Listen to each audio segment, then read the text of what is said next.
நாமத்திலே உங்கள் அனைவருக்கும் வாழ்த்துக்கள். இந்த நாளுக்கு உண்டான அற்புதமான உயிருள்ள வார்த்தை ஏசாயா 41:12. உன்னோட போராடினவர்களை தேடியும் காணாதிருப்பாய், உன்னோட யுத்தம் பண்ணின மனுஷர் ஒன்றுமில்லாமல் இல்பொருள் ஆவார். உன்னோட போராடினவர்களை, உனக்கு எதிராக எழும்பினவர்கள், உங்களுக்கு எதிராக சதி செய்தவர்கள், உங்கள் வேலையை கெடுத்தவர்கள், உங்கள் பிள்ளைகளுடைய திருமண காரியத்தை கெடுத்தவர்கள் இருக்கலாம். சத்துருக்களை தேடியும் காணாதிருப்பாய். அவர்களை நீ தேடினாலும் அவர்கள் கிடைக்க மாட்டார்கள். கர்த்தர் தூரம் கொண்டு போய் விட்டுட்டார்.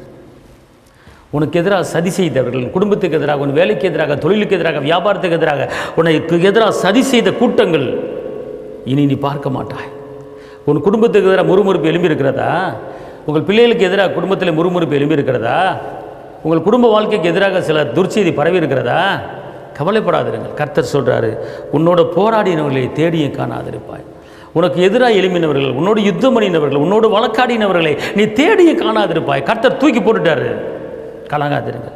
மாறாக உன்னோட யுத்தம் பண்ணின மனுஷர் ஒன்றுமில்லாமல் போவார்கள்.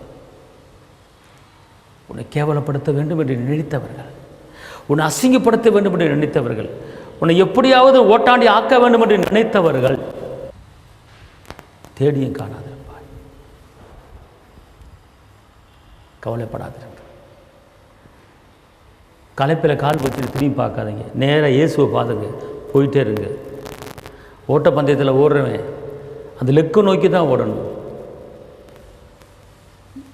சைடில் லெஃப்ட்டு ரைட்டு திரும்பி பார்த்து ஓடினானா அவனுடைய பலன் குறுகி போயிடும், ஸ்பீடு குறைஞ்சி போயிடும், வேகமாக ஓட முடியாது. அதே போல் வாழ்க்கையில் ஓடும்போது ஒருத்தன் ஏய் அப்படின்னு கத்துவான், இங்கிட்டு ஒருத்தன் பார்த்து ஓடு அப்படின்வான், நீ எல்லாம் ஓடுறியா அப்படின்வான். இன்னொருத்தன் சொல்லுவான், நீ தோத்துக்கு தான் போகிற அப்படின்வான். இதெல்லாம் நம்ம காதில் விழுங்க. ஓட்டப்பந்தயத்தில் ஓடும்போது இதெல்லாம் சைடில் நின்று 2 பேர் வேடிக்கை பார்ப்பாங்க, லெஃப்ட்டு ரைட்டு வேடிக்கை பார்ப்பாங்க. அப்போ ஓடும்போது நம்ம காதில் விழுங்க. நீ தேர மாட்ட அப்படின்னு ஒருத்தன் பேசுவான். நீ எல்லாம் ஓடுறியா அப்படின்னு கேட்பான். அவ்வளோதான், நீ தோற்று போயிடுவேன், நீலாம் ஜெயிக்க முடியாது, நீலாம் ஜெயிக்கிற ஆளா அப்படின்னு ஒருத்தன். இப்படிப்பட்ட அவச்சொற்கள் இந்த காதில் வரும். இதை கேட்டுக்கிட்டு திரும்பி எவன் சொன்னால் அப்படின்னு சொல்லி திரும்பி பார்த்தோன்னா ஸ்பீடு குறைஞ்சிடும். எவன் பேசினா என்று சொன்னால் ஸ்பீடு குறைஞ்சிடும், ஓட முடியாது. எவன் சொன்னால் என்ன சொல்லாட்டி என்ன, நீங்கள் உங்களை நோக்கி உங்களுக்கு நியமித்திருக்க ஓட்டத்தில் பொறுமையோடு ஓடுங்க. அவரை நோக்கி ஓடுங்கள். விசுவாசத்தை துவக்கினவர், விசுவாசம் முடிக்கிறவர் இயேசுவை நோக்கி ஓடுங்க. முன்னாடி வருகிற சைடில் லெஃப்ட்டு ரைட்டில் வருகிற அவச்சொல்லையும் துர்ச்செய்தியும் கேலியையும் கிண்டலையும் நீங்கள் வந்து பார்க்காதீங்க. ஒருவேளை உங்கள் காதில் விழுகலாம், யார் சொன்னான்னு பார்க்காதீங்க. வேகமாக ஓட முடியாது வாழ்க்கையில். அதனால் குடும்பம் இருந்தால், வாழ்க்கைன்னு இருந்தால் நிந்தைகள் இருக்கும், பரியாசம் இருக்கும், அவமானம் இருக்கும், நெருக்கம் இருக்கும், பாடுகள் இருக்கும். அதை நீங்கள் பார்க்காதீங்க. ஐஸ்வர்ய சம்பனர் முன்னால் இருக்கிறார், அவரை பாருங்கள். சாம்பலுக்கு பதிலாக சிங்காரத்தை கொடுக்குறவர் முன்னால் இருக்கிறார், அவரை பாருங்கள். பலவீனத்திலிருந்து பலனை கொடுக்குறவர் முன்னால் இருக்கிறார், அவரை பாருங்கள்.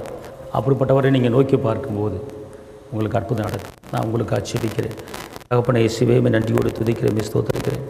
இந்த வார்த்தையை கேட்டுக்கொண்டிருக்கிற ஒவ்வொருவருக்கும் நீங்கள் அற்புதம் செய்யுங்க தகப்பனை. சத்துருக்களை தேடியும் காணாதிருப்பேன். அவருடைய கிருபையை தாங்க, பாதுகாத்துக் கொள்ளுங்கள். இயேசுவின் நாமத்தில் பிதாவே, ஆமென்.